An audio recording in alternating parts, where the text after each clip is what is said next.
UPP वाले छात्रों, आप सभी का स्वागत है। और आज हमारी क्लास होने वाली है कि यूपीपी में जो कि क्वेश्चंस आते हैं, इम्पोर्टेंट क्वेश्चंस हैं जो कि बार बार रिपीट होते रहते हैं, उनकी हमारी क्लास है। और आप इनका ज़्यादा से ज़्यादा उत्तर देने की कोशिश करें। आप देख के हमें कमेंट में ज़रूर बताएंगे कि कितने क्वेश्चंस आपके सही हो रहे हैं। तो पहले क्वेश्चन में कहा गया है, भारतीय पुनर्जागरण का जनक किसे कहा जाता है। तो इसका सही जवाब कौन सा है? तो आइए सही जवाब की तरफ चलते हैं। शो करते हैं आंसर, राजा राम मोहन राय। राजा राम मोहन राय बोले तो सी ऑप्शन इसका सही जवाब है। चलिए देखते हैं अगला क्वेश्चन क्या कहता है। अगले क्वेश्चन की तरफ हम लोग आ जाते हैं। अगला क्वेश्चन कहता है, कौन से देश के संविधान से राजनीति निर्देशक तत्व अपनाए गए। तो इनमें से कौन सा ऑप्शन सही है जहां से राज्य के नीति निर्देशक तत्व अपनाए गए हैं। तो चलिए, आयरिश संविधान इसका सही जवाब है, सी ऑप्शन। चलिए देखते हैं अगला क्वेश्चन क्या कहता है। अगला क्वेश्चन कहता है, भारतीय संविधान का अनुच्छेद 39A समान न्याय और निःशुल्क कानूनी सहायता किससे संबंधित है। राज्य सरकार। ठीक है, इनमें से कौन सा ऑप्शन सही है चार में से, ये आपको बताना है। चलिए देखते हैं सही जवाब, राजनीति के निर्देशक सिद्धांत। ठीक है, यानी बोले तो B option is the right answer. चलिए देखते हैं अगला क्वेश्चन क्या कहता है। अगला क्वेश्चन कहता है, भूमध्य रेखा के निकट किस तरह के वन पाए जाते हैं। तो भूमध्य रेखा के निकट किस तरह के वन पाए जाते हैं, ये आपको बताना है कौन सा ऑप्शन सही है, आप देख के बताइए। चलिए देखते हैं राइट आंसर इसका कौन सा है, उष्णकटिबंधीय वन। उष्णकटिबंधीय वन बोले तो डी ऑप्शन इसका सही जवाब है। चलिए देखते हैं अगला क्वेश्चन। अगला क्वेश्चन कहता है, राजस्थान में किस नदी से इंदिरा गांधी नहर को निकाला गया है। तो इसका कौन सा जवाब सही है। तो चलिए सही जवाब देख लेते हैं। सही जवाब इसका है सतलज नदी। ठीक है, तो आइए देखते हैं अगला क्वेश्चन क्या कहता है। अगले क्वेश्चन की तरफ हम लोग आ जाते हैं। अगला क्वेश्चन कहता है, वायुमंडल की सबसे निचली परत को क्या कहा जाता है। जो वायुमंडल होता है हमारा एटमॉस्फेयर, इसकी निचली परत को क्या कहा जाता है। ये चार विकल्प आपके सामने है, सही जवाब आपको बताना है। चलिए देखते हैं, सही जवाब इसका शो कर दिया है, ट्रोपोस्फियर इसका सही जवाब है। ठीक है, ट्रोपोस्फियर। चलिए देखते हैं अगला क्वेश्चन क्या कहता है। अगला क्वेश्चन आ चुका है आपके फ़ोन की स्क्रीन के ऊपर। अगला क्वेश्चन कहता है, सिंधु घाटी सभ्यता की लिपि कौन सी थी। तो सिंधु घाटी सभ्यता की लिपि कौन सी थी, इन चार ऑप्शंस में से आपको बताना है। ठीक है, चलिए सही जवाब इसका कौन सा है वो देख लेते हैं। ठीक है, सही जवाब जो कि विकल्प दे रखा है इनमें से कोई नहीं। क्यों नहीं कोई है। सिंधु घाटी की सभ्यता से संबंधित छोटे छोटे संकेतों के समूह को सिंधु लिपि कहते हैं। इसे सिंधु सरस्वती लिपि और हड़प्पा लिपि भी कहा जाता है या कह सकते हैं। तो इसका ऑप्शन नंबर डी सही है। तो चलिए देखते हैं अगला क्वेश्चन क्या कहता है। अगला क्वेश्चन हम लोग देखने की कोशिश करते हैं, 14 बड़े वाणिज्यिक बैंकों का राष्ट्रीयकरण कब हुआ। ठीक है, तो इस विकल्प में से, इन विकल्पों में से कौन सा सही जवाब है। चलिए आंसर शो करते हैं, 1969 ईस्वी इसका सही जवाब है। तो चलिए देखते हैं अगला क्वेश्चन क्या कहता है। अगला क्वेश्चन कहता है, एटीएम का विस्तारित रूप क्या है। अर्थात बोले तो एटीएम की फुल फॉर्म क्या है। तो आपको इन विकल्प में से बताना है और हमें कमेंट करके लास्ट में ये ज़रूर बताइएगा कि आपके कितने क्वेश्चन सही हो रहे हैं और आपका स्कोर कितना रहा है। ठीक है, तो इसका सही जवाब देखते हैं, ऑटोमेटेड टेलर मशीन। अभी तक आशा है कि आपके सभी के सभी क्वेश्चन सही हुए होंगे। चलिए देखते हैं अगला क्वेश्चन क्या कहता है। अगला क्वेश्चन कहता है, बॉक्साइट और आगे का एक अयस्क खनिज है। बॉक्साइट जो है किसका एक अयस्क खनिज है। तो इनमें से कौन सा जवाब सही है। तो आंसर शो करें। ठीक है, aluminium is the right answer. चलिए देखते हैं अगला क्वेश्चन क्या कहता है। अगला क्वेश्चन कहता है, ईस्ट इंडिया कंपनी की स्थापना किस वर्ष में की गई थी। तो ईस्ट इंडिया कंपनी की स्थापना कब की गई थी। आप लोगों ने लगा लिया होगा आंसर, ऐसे ही मुझे आशा है। तो आंसर इसका शो करते हैं कौन सा ऑप्शन सही है। तो 1600 ईस्वी इसका सही जवाब है। ठीक है, तो चलिए देखते हैं आगे की तरफ हम लोग मूव करते हैं। अगला क्वेश्चन लेते हैं। अगला क्वेश्चन क्या कहता है। अगला क्वेश्चन कहता है, भारत में होम रूल लीग, जो भारत में होम रूल लीग किसने शुरू किया था? तो इनमें से कौन सा विकल्प सही है? तो चलिए देखते हैं। एनी बेसेंट, एनी बेसेंट इसका सही जवाब है। एनी बेसेंट ने होम रूल लीग की स्थापना करी थी, शुरुआत की थी। चलिए देखते हैं अगला क्वेश्चन क्या कहता है। अगला क्वेश्चन कहता है यंग इंडिया साप्ताहिक पत्रिका कौन प्रकाशित करते थे? तो इसका कौन सा जवाब सही है? तो देखते हैं। महात्मा गांधी इसका सही जवाब है। महात्मा गांधी जो थे यंग इंडिया साप्ताहिक पत्रिका को प्रकाशित करते थे।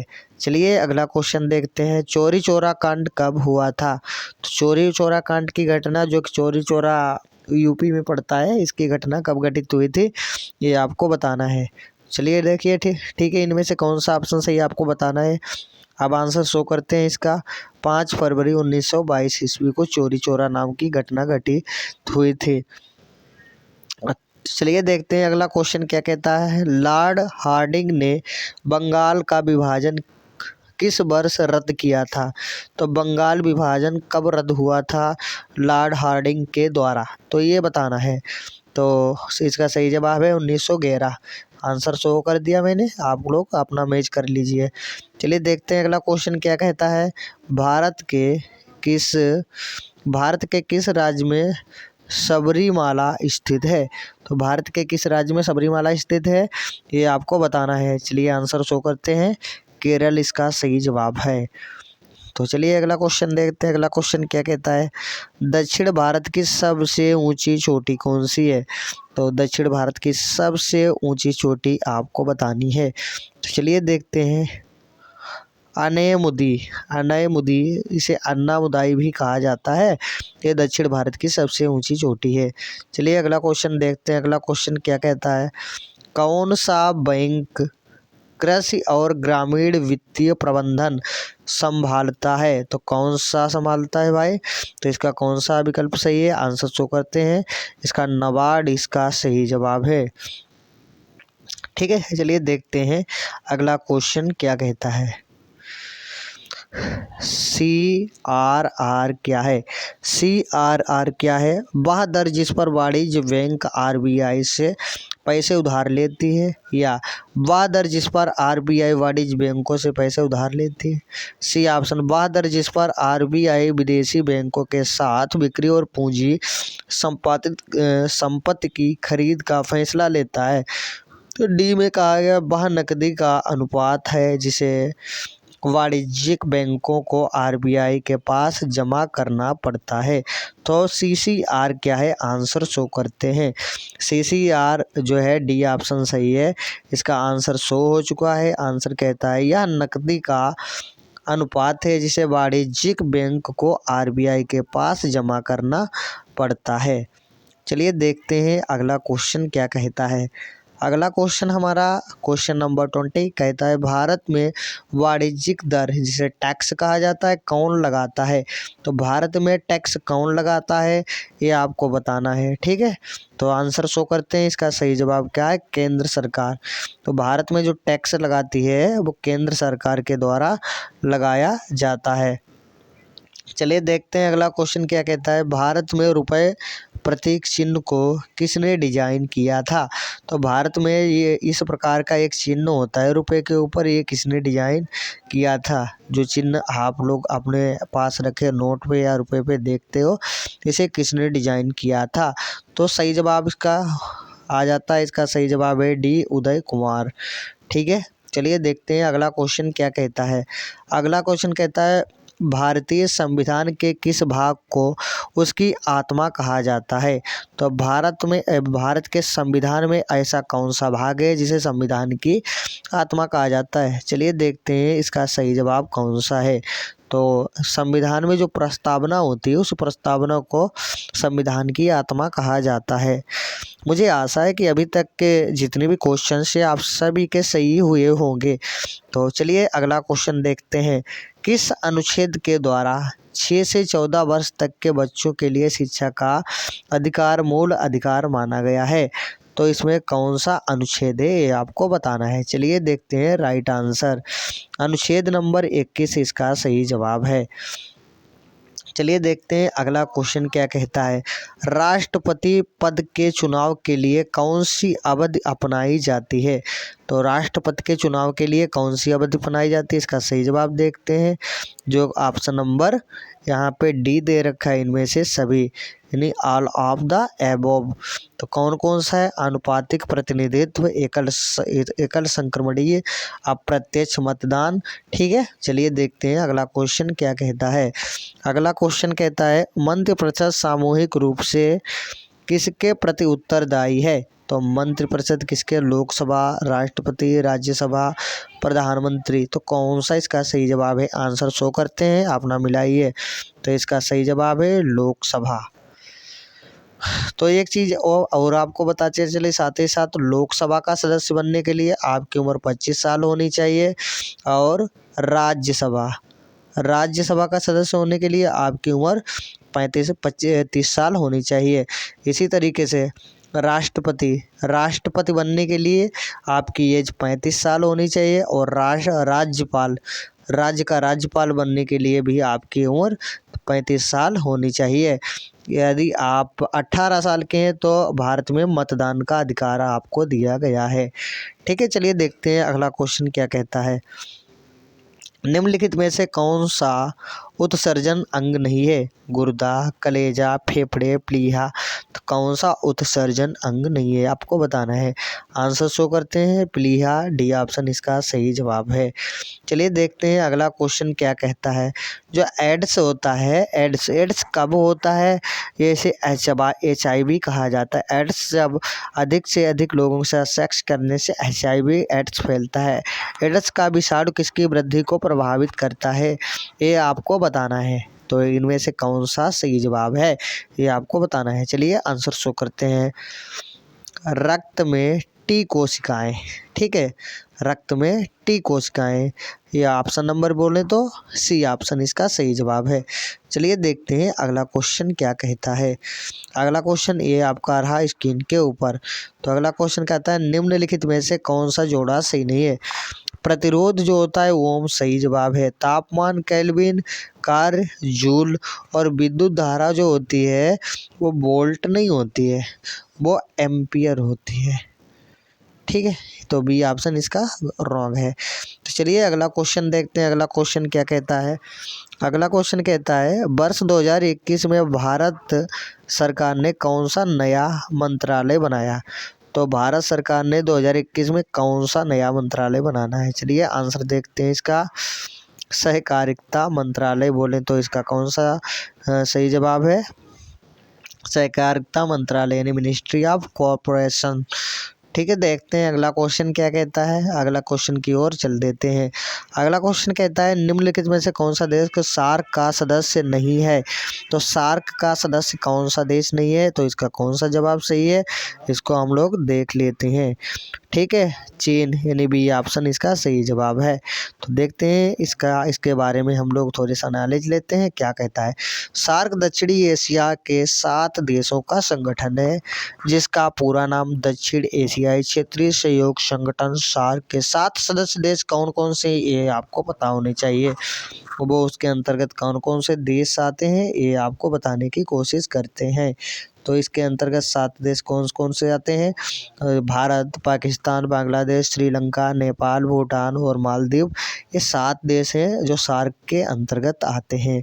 चलिए देखते हैं अगले क्वेश्चन की ओर हम लोग आ जाते हैं। अगला क्वेश्चन क्या कहता है।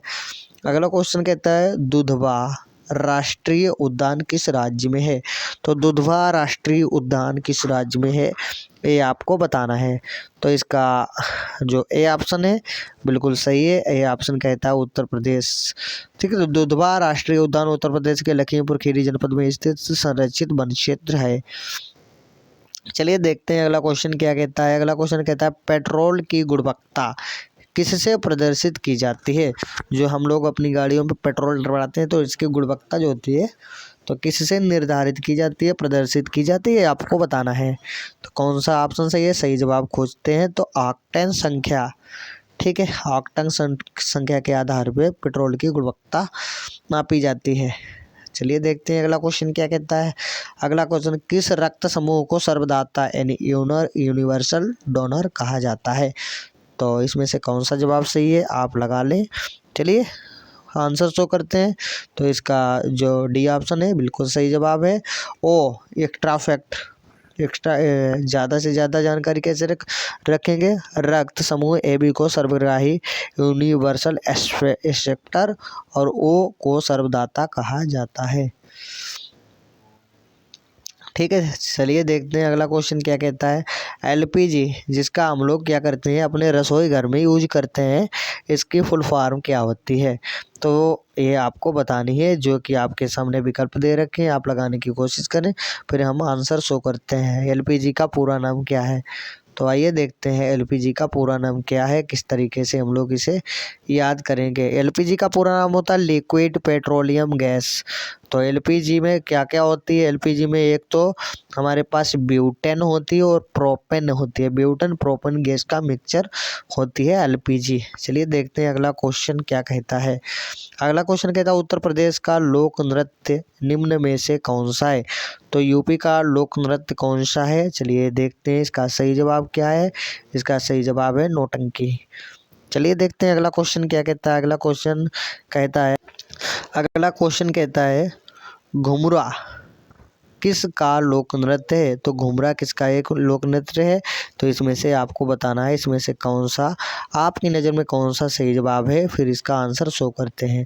चलिए इसका राइट आंसर देख लेते हैं हम लोग। और क्या है राइट आंसर, ए उड़ीसा। घुमरा नृत्य उड़ीसा का एक लोक नृत्य है। घूमर राजस्थान का एक परंपरागत लोक नृत्य है। घुमरा और घूमर में अंतर है। ठीक है, चलिए देखते हैं अगला क्वेश्चन क्या कहता है, किस तरीके से हम लोग इसको याद कर सकते हैं। इनमें से किसे भारत रत्न से नहीं सम्मानित किया गया। जो कि नीचे लोग दे रखे हैं, इनमें से ऐसा कौन सा व्यक्ति है जिसे भारत रत्न से सम्मानित नहीं किया गया। तो हमें आशा है कि आपने अपना आंसर लगा लिया होगा। राइट आंसर देख लेते हैं। तो ध्यानचंद है, ध्यानचंद मेजर ध्यानचंद को भारत रत्न से सम्मानित नहीं किया गया। चलिए देखते हैं अगला क्वेश्चन क्या कहता है। अगला क्वेश्चन कहता है थॉमस कप किस खेल से संबंधित है। तो थॉमस कप इनमें से जो विकल्प दे रखे हैं तो किससे संबंधित है ये आपको बताना है। तो राइट आंसर देख लेते हैं। थॉमस कप जो है बैडमिंटन से संबंधित नहीं है। डी ऑप्शन इसका सही जवाब है। तो चलिए, और आज की हमारी यहीं पे क्लास होती है ख़त्म। और आशा है कि आज की क्लास आपको बहुत पसंद आई होगी। और आप हमें कमेंट करके ज़रूर बताइएगा कि आज की क्लास कैसी लगी, कितने आपने सही प्रश्न किए हैं। तो दोस्तों आपको करना क्या है, आपको लाइक शेयर सब्सक्राइब करके बेल आइकन की घंटी को प्रेस करें और अपने दोस्तों को भी ये वीडियो शेयर करें ताकि उनको भी काफ़ी फ़ायदा हो सके। तो bye, take care and love you all.